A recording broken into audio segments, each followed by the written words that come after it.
कृषक सम्मान योजना सब्सिडी की योजना, ये है एंटरप्रेन्योर एक्टिविटी की एक। उस क्वालिफिकेशन को इस क्वालिफिकेशन से जोड़ने से सामंजस्य नहीं होना चाहिए, because this is entrepreneur activities. एक किसान का जमीन का, जिसका घर का परिवार का आदमी कोई बिजनेस लगाना चाह रहा, उसकी सब्सिडी दे रहे हैं आप। तो बाकी को तो दे रहे हैं 50% सब्सिडी, इन लोगों के परिवार के लोगों को आप 25% सब्सिडी दे रहे हैं। ये डिस्क्रिमिनेशन। इसलिए उस योजना का इससे कोई संबंध नहीं है। मेरा आपसे निवेदन है, सरकार इस पर गौर करे, इनको भी 50% सब्सिडी का एलिजिबिलिटी होना चाहिए। इसका कोई संबंध किसान समाज से नहीं है, क्योंकि आप एक एमएलए है, उस एमएलए की ज़मीन है, उस ज़मीन के उसके लड़के हैं, उसके लड़के की ज़मीन खाते में नहीं है और लगाना चाहता है प्रोसेसिंग यूनिट, आप उसको डिप्राइव कर रहे हो, 25% देंगे और दूसरे आदमी उसको 50% देंगे। तो ये जो आपने जो पॉलिसी बनाई है वो इकोनॉमिक एक्टिविटी जनरेट करने के लिए, एंटरप्रेन्योर एक्टिविटी के लिए बनाई। इसलिए किसान सम्मान निधि का इसका कोई संबंध नहीं है।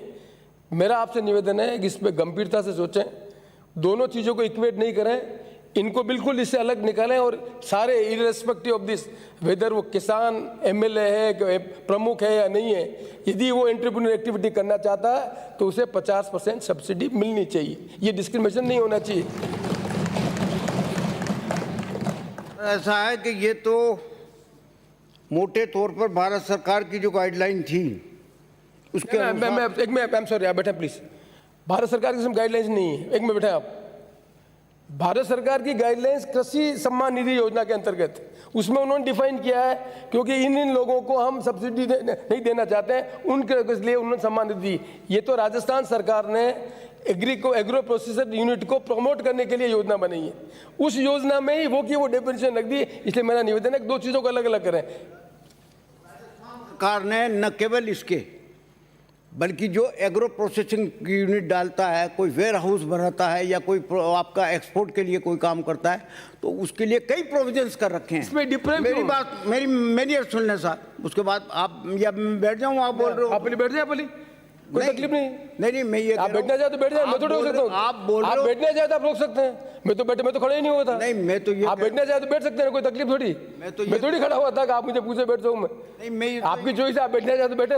नहीं, मैं ये कह रहा हूँ कि साहब मैं ये कह रहा हूँ कि चूंकि आप खड़े हो जाते हो तो बैठना पड़ता है ना, तो इसलिए पूछ रहा था। मेरा निवेदन है कि ये तो आपका सिर्फ 50% और 25% का ही किस्सा है। कृषक की जो परिभाषा उन्होंने मानी है वो कृषक की परिभाषा आपने मानी है।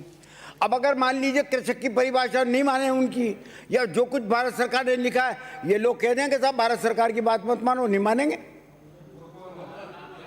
कह दे मैं ये कि भारत सरकार की बात मत मानो आप। हम सब कह रहे हैं, जुम्मेवारी से कह रहे हैं, इस मामले के अंदर, एंटरप्रेन्योर के मामले में मत मानो। अब सवाल ये आता है कि जहां तक इस बात के लिए, तो जो एग्रो इंडस्ट्रीज के लिए जाना चाहता है, प्रमोशन के लिए जाना चाहता है, वेयर हाउसेस के लिए जाना चाहता है, उनके लिए तो राजस्थान सरकार ने इतना प्रोविजन किया है कि उनको 50% पे तो जमीन मिलेगी, उनको जो है लैंड यूज के चार्जेस नहीं लिए जाएंगे, भवन निर्माण के कार्य चार्जेस नहीं लिए जाएंगे, लीज मनी जो है माफ कर दी गई। ये सारी की सारी प्रोविजन किसने की? भारत सरकार ने नहीं की, राजस्थान सरकार ने की है कृषक के लिए। अब सवाल यह है कि इस डेफिनेशन में ये लोग आ गए, इन लोगों को आ गए तो भी कोई ये नहीं है कि साहब इनको पैसा नहीं दिया जाएगा। 25% तो फिर भी दे रहे हैं उनको। एक इंजीनियर है, अब वो इंजीनियर जो है, क्या नाम है, इंजीनियरिंग तो वहाँ से भी पैसा कमा रहा है। एक पेंशनर है, वो पेंशनर भी ले रहा है। भारत सरकार ने तो चतुर्श्रेणी की कर्मचारी के लिए भी लिख दिया था कि लेकिन चतुर्श्रेणी कर्मचारी को हमने नहीं लिया इसमें। भारत सरकार ने तो पता नहीं क्या क्या किया है। तो मेरा निवेदन ये है कि अगर फिर भी आप ये समझते हैं, हाउस ये समझता है कि साहब इस पर पुनर्विचार किया जाए, हम तो पुनर्विचार करने की कोई दिक्कत नहीं है, कोई दिक्कत नहीं।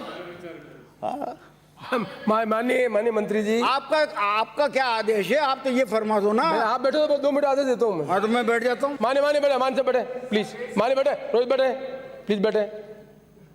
मैं फिर माननीय मंत्री जी, मेरी जिम्मेदारी है एक अध्यक्ष की हैसियत से एमएलए के इंटरेस्ट को प्रोटेक्ट करना। मेरी जिम्मेदारी है एमएलए को प्रोटेक्ट तो नहीं हो रहे तो उनके लिए आपको सरकार को डायरेक्शन देना।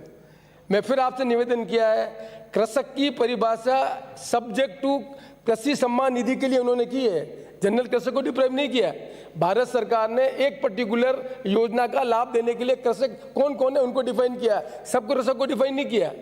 मेरा आपसे निवेदन है, सरकार को मैं निर्देश देना चाहता हूं, सरकार को मैं निर्देश देना चाहता हूं कि सरकार कृषक की ये परिभाषा जो कृषि सम्मान योजना को इसके बराबर मानी, इसको डिलीट करे और जो भी राजस्थान में जिस तरह के जो आदमी है उनको 50% सब्सिडी दूसरी तरह की मिल रही है, वैसी सब्सिडी सबको मिलनी चाहिए। आप खड़े होकर बोलोगे तो बैठे बैठे तो होगा नहीं। आपने 2 बार तो निवेदन कहा, आदेश नहीं कहा। आखिर में जब आपने मेरी तरफ देखा तब जाकर के आदेश कहा।